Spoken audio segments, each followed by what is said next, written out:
নিষিদ্ধ। ঢাকা বিশ্ববিদ্যালয়ের শিক্ষক শিক্ষার্থীরা কোনো ধরনের ওপেন কোনো রাজনীতিতে অংশগ্রহণ করতে পারবে না। চূড়ান্ত একটা মানে যুগান্তকের একটা সিদ্ধান্ত। সঠিক। হ্যাঁ, এ ধরনের সিদ্ধান্তের জন্য আরো কিছু গুরুত্বপূর্ণ জায়গার মধ্যে এরকম সিদ্ধান্ত হওয়া দরকার।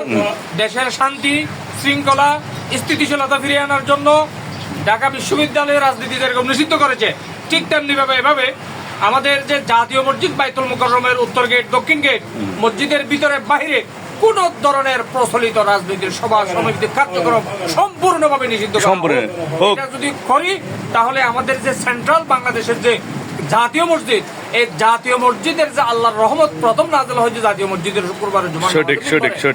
এমন জাতীয় মসজিদে যদি ওখানে জুতা মারামারি হয়, ওখানে জুতার বক্স যদি মারামারি হয়, এখানে তো খোদার গজব নাজিল হবে। তো জাতীয়ভাবে যদি খোদার গজব যদি নাজিল হয়, তাহলে পুরো বাংলাদেশে আমরা কিভাবে শান্তিতে আমরা কল্যাণে থাকতে পারি?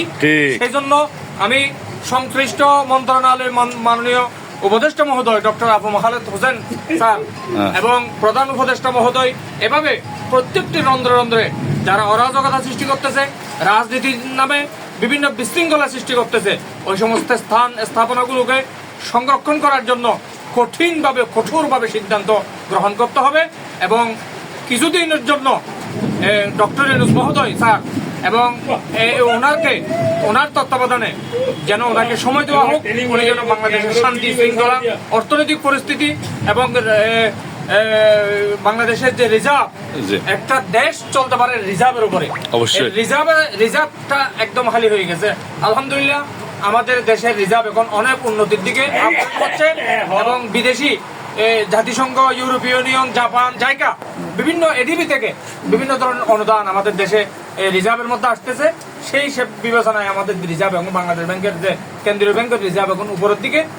এটা উন্নতি হওয়ার জন্য আমাদের দেশটাকে সিঙ্গাপুর, মালয়েশিয়ায় উন্নতি হওয়ার জন্য এটা একমাত্র সম্ভব ডক্টর ইউনূসের মতো একজন রাষ্ট্রনায়ক। সঠিক। ওনাকে আমৃত্যু বাংলাদেশের রাষ্ট্রপতি। আরেকটা কথা, বাংলাদেশটাকে সংসদীয় শাসন ব্যবস্থার পরিবর্তন করে এরশাদ আমলে যেরকম রাষ্ট্রপতি শাসিত প্রেসিডেন্সি গভর্নমেন্ট যেভাবে ছিল, বাংলাদেশটাকে এভাবে প্রেসিডেন্সি গভর্নমেন্টে রূপান্তরিত করা হোক।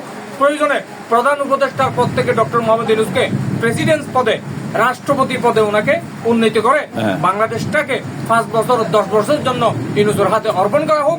অন্যান্য যেগুলো প্রচলিত নিবন্ধিত রেজিস্টার্ড আনরেজিস্টার্ড পার্টিগুলো আছে, ওনারা ওনাদেরকে সহযোগিতা করবে, সাপোর্ট করবে।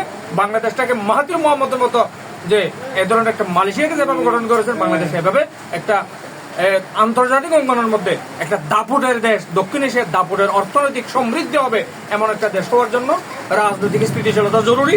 এবং টেন্ডারবাজি, চুরি ডাকাতি, জামাত শিবির, বিএনপি এবং হেফাজত যারা বিভিন্ন ধরনের যে যার মতো করে ক্ষমতা কুক্ষিগত করবো আমরা স্বাধীন এমনভাবে মনে করতেছে, এসব কিছু বন্ধ করে ডক্টর মোহাম্মদ ইউনূসের হাতকে শক্তিশালী করে দেশটাকে এগিয়ে নেওয়ার জন্য আমি স্বনির্বন্ধ সকলের কাছে অনুরোধ করছি। ধন্যবাদ।